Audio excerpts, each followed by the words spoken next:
दुआए कुनूत में हाथ उठा करके भी पढ़ सकते हैं, बगैर हाथ उठाए भी पढ़ सकते हैं। अल्लाह के रसूल के सहाबा से हाथ उठा के दुआए कुनूत पढ़ना साबित है। नबी अलैहिस्सलाम से इस बारे में कोई क्लियर कोई सबूत नहीं मिलता, लेकिन सहाबा से मिलता है। लिहाजा दोनों तरीका जायज़ है। अगर इंसान हाथ बांधे बांधे भी दुआए कुनूत पढ़ना चाहे पढ़ सकता है, और हाथ उठा के पढ़ना चाहे पढ़ सकता है। लेकिन वितर की जो दुआए कुनूत है उसमें रुकू के पहले ज़्यादा बेहतर है। रुकू के बाद भी पढ़ सकता है, लेकिन रुकू के पहले ज़्यादा बेहतर है। वल्लाहु आलम। कौन से मोज़े पर मसा करना जायज़ है, तफसील के साथ वजाहत करें। देखिए, मोज़ा जो होता है वो एक तो जैसे मैं पहने हुए हूँ, ये कपड़े का मोज़ा होता है, चाहे वो ऊनी मोज़ा हो चाहे वो कॉटन का मोज़ा हो, उसको अरबी में जौरबैन बोलते हैं। और एक मोज़ा होता है चमड़े का मोज़ा, उसको खुफ़ैन बोलते हैं। दोनों तरीके के मोज़े पर मसा कर सकते हैं, जायज़ है। शर्त क्या है कि जितने हिस्से को पैर में धोना जरूरी है, मोजा उतने हिस्से को कवर किए हो। आजकल ऐसा मोजा भी है, बिल्कुल छोटा सा मोजा होता है, उसमें टखना खुला रहता है, तो वो उस मोजे पर मसा सही नहीं है। टखना छुपा हुआ होना चाहिए, यानी जितने हिस्से को आप वजू में धुलते हैं पैर का, उतना हिस्सा कम से कम ढका होना चाहिए। और आप जब मोजा पहने हुए हो तो वजू करके पहने हुए हो। तो अब उस मोजे पर आप अगर मुकीम हैं, अपने घर पर हैं, तो एक दिन और एक रात, मिसाल के तौर पर आज अगर जोहर की नमाज के बाद आपने वजू करके मोजा पहना है, तो कल अगले दिन आप जोहर तक उस मोजे को पहने पहने आप मसा करके नमाज पढ़ सकते हैं। हाँ, अगर बीच में आप मोजा उतार देंगे तो फिर दोबारा आपको पैर धो करके फिर पहनना पड़ेगा। या इसी तरीके से अगर इंसान जनाबत की हालत में हो जाएगा, बीवी से मान लीजिए उसने ताल्लुक कायम किया या रात में उसको नाइट फॉल हो गया, तो अब वो उसको गुस्ल वाजिब हो गया उसके ऊपर, तो अब फिर वो मोजा उतारना पड़ेगा। वरना अगर वो वजू टूट रहा है बीच में, तो जब भी वजू टूटेगा वो वजू करेगा और पैर धोने के बजाय पैर पे मसा, मोजे पर मसा कर सकता है। वल्लाहु आलम बिस्सवाब। अच्छा, मुकीम के लिए एक दिन एक रात है, मुसाफिर के लिए 3 दिन और 3 रात है। खुदकुशी क्या है और उसके जनाजे में शरीक हो सकते हैं। खुदकुशी अपने आप को मौत के हवाले कर देना किसी भी तरीके से, चाहे कोई डूब करके मर जाए, कोई जो है फांसी लगा के मर जाए, जहर खा के मर जाए, अपने आप को खुद मौत के हवाले करता है अगर इंसान, तो ये खुदकुशी है, इस्लाम में हराम है। उसकी जनाजे की नमाज पढ़ी जाएगी। अलबत्ता जो उलमा हैं और जो समाज के जिम्मेदार लोग हैं वो जनाजे में शामिल न हो, ताकि और लोगों को इबरत हो। अल्लाह के नबी अलैहिस्सलाम के दौर में जब खुदकुशी का मामला आया तो आपने सहाबा से कहा कि तुम लोग जनाजा पढ़ लो। आपने जनाजा पढ़ने का हुक्म दिया, लेकिन आपने खुद नहीं पढ़ाया। तो इसमें दोनों मैसेज है, जनाजा पढ़ा जाएगा, वो मुसलमान है, उसको मुसलमान के कब्रिस्तान में दफन भी किया जाएगा, लेकिन जो उलमा हैं, जो जिम्मेदार हैं, वो परहेज करेंगे।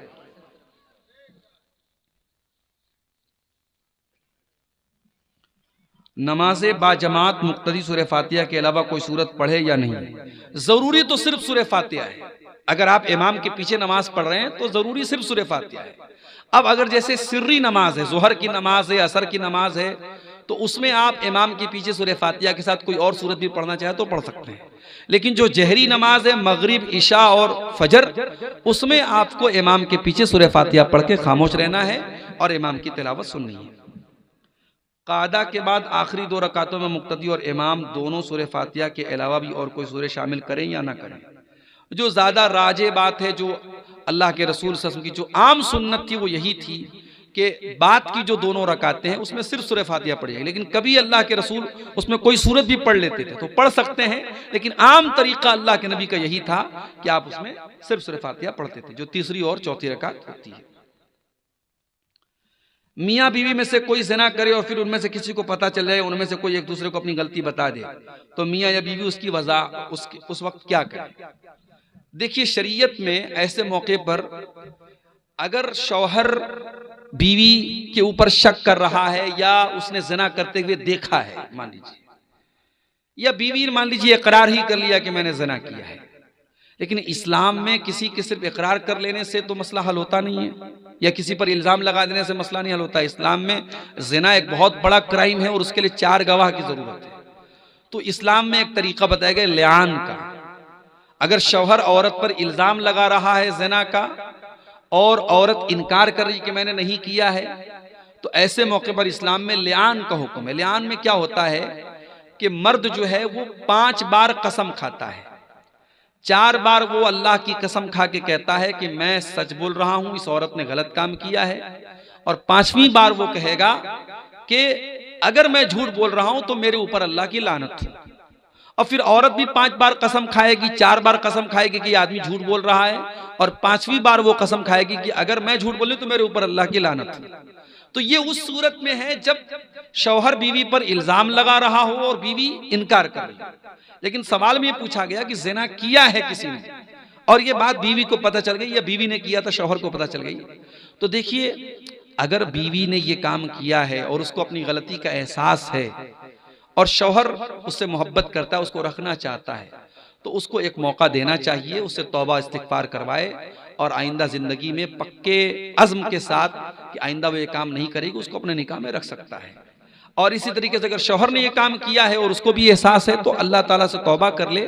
और जहां तक अगर अल्लाह ताला ने आपके गुनाह पर पर्दा डाला है तो आपके अपने गुनाह की नुमाइश करने की जरूरत नहीं है। आप अल्लाह ताला से तौबा कर लीजिए, ये आपके और अल्लाह के बीच का मामला हो जाएगा और यहाँ एक दूसरे को कोई सजा देने का कोई मामला नहीं है और निकाह दोनों का बाकी रहेगा। क्या मरहूम के लिए कुरान खानी करना जायज है या नहीं? कुरान का सवाब किसी और को पढ़ के बख्शना, ट्रांसफर करना, इसका कोई सबूत नहीं है। आप जिंदगी में भी किसी को कुरान पढ़ के ट्रांसफर नहीं कर सकते। दुआ कर सकते हैं आप, लेकिन मैं तिलावत करूं और आपको उसका सवाब ट्रांसफर करूं, इसका कोई तरीका कुरान और हदीस से साबित नहीं। तो जब जिंदगी में साबित नहीं है तो मरने के बाद भी साबित नहीं है। मरे हुए इंसान की तरफ से आप सदका कर सकते हैं, उसकी तरफ से अगर उसका रोजा छूटा था तो रोजा पूरा करेंगे आप। अगर उसकी हज की ताकत थी और उसने हज नहीं किया था या हज की ख्वाहिश थी, किसी मजबूरी की वजह से हज नहीं कर पाया, तो आप उसकी तरफ से हज कर सकते हैं। शर्त यह है कि आप अपना हज कर चुके हों। लेकिन कुरान पढ़ने का कोई सबूत नहीं है, लिहाजा कुरान नहीं पढ़ा जाएगा। वल्लाहु आलम बिस्सवाब। आदमी किसी ऐसी जगह है जहां मस्जिद नहीं और अजान की आवाज भी नहीं पहुंचती है, तो क्या आदमी वहां खुद अजान दे के नमाज पढ़ेगा?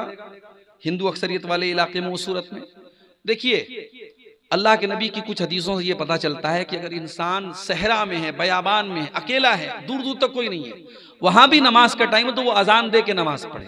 तो उस हदीस से तो यही बात समझ में आती है जो सवाल में पूछा गया कि अगर इंसान ऐसी जगह है जहां मस्जिद नहीं और अजान की आवाज नहीं आ रही है तो वहां पर भी वो अजान देगा और नमाज पढ़ेगा। लेकिन ये अजान देना फर्ज और वाजिब नहीं है। अगर उसकी बस्ती में आसपास में कहीं अजान हो रही हो तो काफी है, वो बगैर अजान के भी नमाज पढ़ सकता है। लेकिन अगर अजान की आवाज कानों तक नहीं आ रही तो खुद अजान दे के नमाज पढ़े तो ज्यादा बेहतर है। और अगर हिंदू अक्सरियती इलाका है और मुल्क का माहौल आप देख रहे हैं, अगर वहां अजान देने से किसी किस्म के फितने का अंदेशा है तो वो खामोशी के साथ इकामत कह करके नमाज पढ़ ले, इंशाअल्लाह कोई हरज की बात नहीं है। दुआए कुनूत के बारे में वजाहत कीजिए, हाथ उठा के कर सकते हैं या नहीं, रमजान में या गैर रमजान में? दुआए कुनूत में हाथ उठा करके भी पढ़ सकते हैं, बगैर हाथ उठाए भी पढ़ सकते हैं। अल्लाह के रसूल के सहाबा से हाथ उठा के दुआए कुनूत पढ़ना साबित है।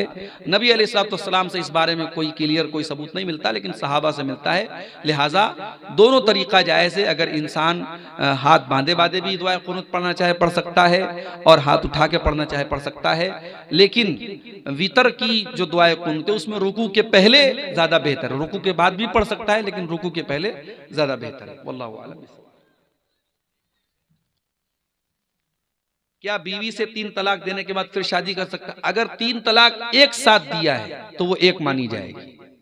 अगर 3 तलाक तलाक तलाक तलाक ऐसे जो हमारे आमतौर से लोग बोल देते हैं तो वो एक तलाक मानी जाएगी। अगर इस तरीके से तलाक दिया है तो 3 पीरियड आने के पहले पहले उस औरत से इंसान रुजू कर सकता है, और 3 पीरियड अगर गुजर गया है, 3 बार औरत को हैज आ गया और शौहर ने रुजू नहीं किया, तो दोबारा उसी औरत से वो निकाह कर सकता है। नया निकाह करेगा, नया मेहर होगा। मगर एक तलाक वो दे चुका है, अब आइंदा कभी वो बीवी को तलाक देगा तो वो दूसरी मानी जाएगी। लेकिन अगर 3 अलग अलग टाइम में तलाक दिया है, एक बार तलाक दिया फिर रुजू कर लिया, फिर कभी तलाक दिया फिर रुजू किया, फिर तीसरी तलाक देने के बाद दोबारा फिर वो दोनों मियां बीवी शादी नहीं कर सकते।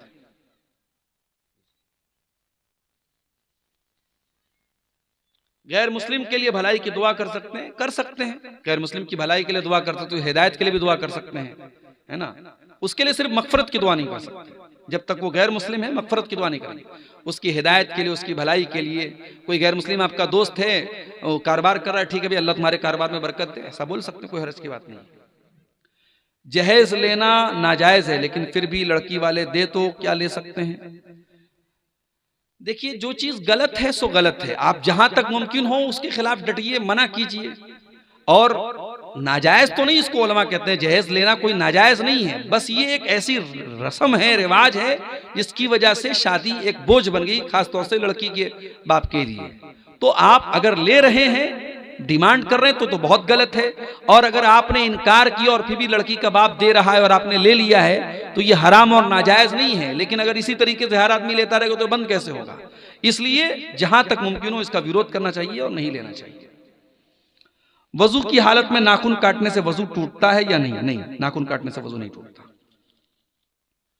मियां बीवी पूरे नंगे हो करके आपस में मुलाकात कर सकते हैं, कोई हरज की बात नहीं है। लेकिन पर्दे का एहतमाम का तकाजा यह है कि इंसान मुकम्मल तरीके से बिल्कुल बेलिबास ना हो। इंसान अगर अपने हाथों से, आजकल जैसे बाज नौजवानों में जो बुराई एक बड़ी आमतौर से पाई जाती है, अपने हाथों से वो जो गलत काम करते हैं, उसके बारे में सवाल किया, उसका कफ़ारा क्या है? उसका कोई कफ़ारा नहीं है। इंसान अल्लाह ताला से तौबा इस्तिग़फ़ार करे और आइंदा इस काम के न करने का पक्का इरादा करे, बस यही इसका कफ़ारा है।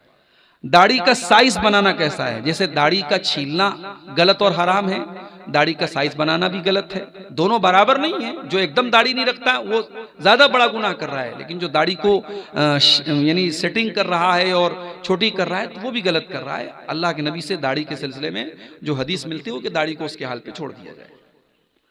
नमाज की हालत में उंगली चटकाना कैसा है? गलत है, मना किया गया हदीस में। एक रकात वाली वित्र की नमाज में सूरह फातिहा के बाद कितनी सूरत पढ़नी चाहिए और कौन कौन सी?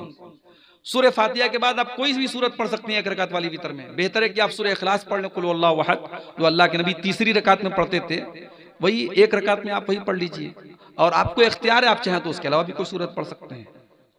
वजू करने के बाद शर्मगाह देखने से वजू टूटता है या नहीं? शर्मगाह देखने से वजू नहीं टूटता है। शर्मगाह को बगैर कपड़े के हाथ लगाने से वजू टूटता है। अगर डायरेक्टली कोई शर्मगाह को हाथ लगाएगा तो उसका वजू टूट जाएगा। क्या फर्ज नमाज के बाद या पहले सुन्नतें नहीं पढ़ने से गुनाह होगा? गुनाह तो नहीं होगा।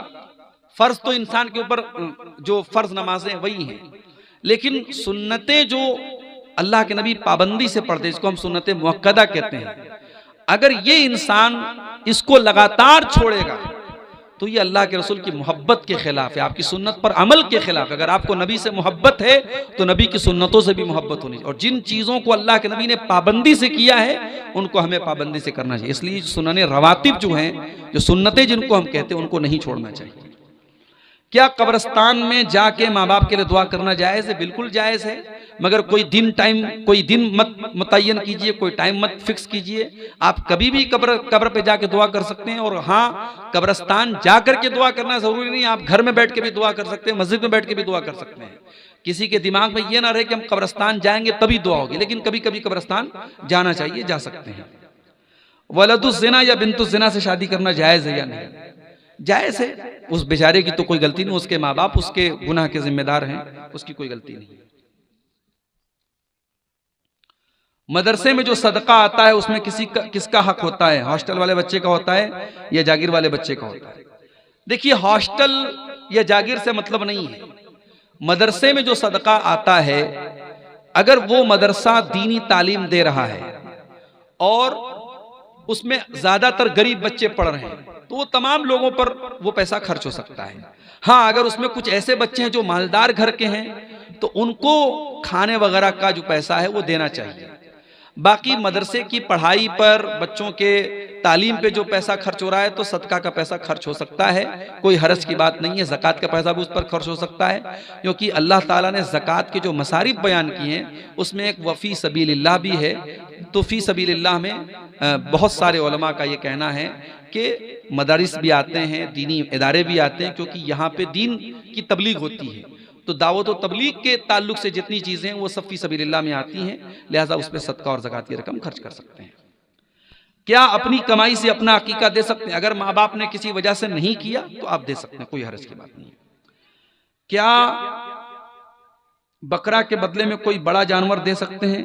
कुछ उलमा ने इजाज़त दी है बड़े जानवर की, लेकिन कोई मजबूत दलील नहीं है उसकी। हदीसों से जो बात साबित है वो छोटे जानवर की साबित है।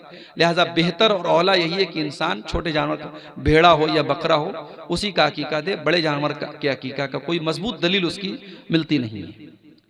गांव में फितरा इकट्ठा करके नमाज अदा करने के बाद तकसीम करते हैं, क्या ये सही है? कुरान और हदीस की रोशनी में जवाब दे। बेहतर ये है कि आप उसको नमाज के पहले ही तकसीम कर दें, इसलिए कि अल्लाह के नबी ने बड़ी सख्ती के साथ कहा है कि फितरा जो है वो हमें ईद की नमाज के पहले पहले निकालना है, और आप उसको जमा करके बाद में तकसीम करें तो ये मुनासिब बात नहीं है। उसको जो भी हकदार है पहले ही वहां दे देना चाहिए, चाहे वो इस्तेमाल बाद में करे, लेकिन दे देना चाहिए उसको पहले ही। नमाज जनाजा में तकबीर के साथ रफुल यदैन करें या ना करें, दोनों साबित है। जनाजे की नमाज में आप तकबीर के साथ रफुल यदैन कर भी सकते हैं, नहीं भी कर सकते हैं, दोनों का सबूत मिलता है। पहला बच्चा और दूसरे बच्चे के बीच में अगर 1 साल 2 साल का वक्त लिया जाए तो उसका हलाल तरीका क्या है? देखिए, अगर बच्चों के बीच में गैपिंग आप इसलिए रखते हैं ताकि भाई बच्चों को जैसे 2 साल तक दूध पिलाने की मुद्दत शरीयत ने बताई है, या बीवी की जो सेहत है वो इस लायक नहीं है कि 1 साल के बाद फौरन बच्चा पैदा हो, तो उस सूरत में जब बीवी की सेहत का मसला है या बच्चे की परवरिश का मसला है तो 2 बच्चों के बीच में गैपिंग रखी जा सकती है। उसमें वो तमाम तरीके अपनाए जा सकते हैं जिसमें हमल को जाया ना किया जा रहा। अगर हमल प्रेगनेंसी होने के बाद, गर्भ धारण होने के बाद उसको डिस्ट्रॉय किया जाता है तो वो गुनाह है, हराम है। उसके पहले के जो प्रोसेस हैं, आप लोग समझदार हैं, डॉक्टरों से मिल करके मशवरा करके आप उस पर अमल कर सकते हैं, उसमें कोई हर्ज की बात नहीं है। लेकिन कोई परमानेंट तरीका, जैसे नसबंदी होती है परमानेंट, वो हमेशा के लिए बच्चा बंद हो जाता है, तो वो चीज कराना जायज नहीं है। इल्ला ये कि औरत बहुत क्रिटिकल सिचुएशन में हो, डॉक्टरों ने कह दिया हो कि अब आगे अगर बच्चा होगा तो इसकी जान को खतरा है, तो उस सूरत में ऑपरेशन वगैरह कराया जा सकता है। कब्रिस्तान में जूता पहन करके नमाज क्या है? नमाज या मिट्टी देने जाना कैसा है? जा सकते हैं। अल्लाह के रसूल के दौर में लोग जूता पहन के कब्रिस्तान में जाते थे, लेकिन जूता पहनकर कब्र पे चलना ये मुनासिब बात नहीं। अगर आपके कब्रिस्तान में कब्र और बीच का रास्ता अलग अलग नहीं है तो बचना चाहिए। कब्र के ऊपर अल्लाह के नबी ने मुर्दों का भी वैसे एहतराम करने का हुक्म दिया है जैसे जिंदों का एहतराम करना है। तो किसी की कब्र पे आप जूता पहन के चलें, ये मुनासिब बात नहीं है।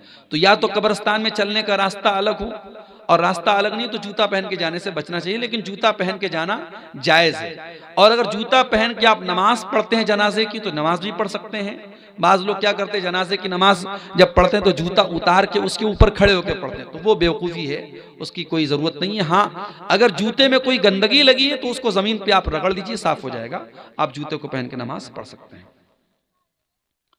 अगर बीवी को मजाक में या गुस्से में कहे कि तुझको तलाक दे दिया तो क्या तलाक पड़ जाएगी? हो जाएगी तलाक। गुस्से में या मजाक में भी तलाक देने से तलाक हो जाएगी, लेकिन जैसा कि मैंने कहा कि एक बार में एक ही तलाक होगी। ठीक है।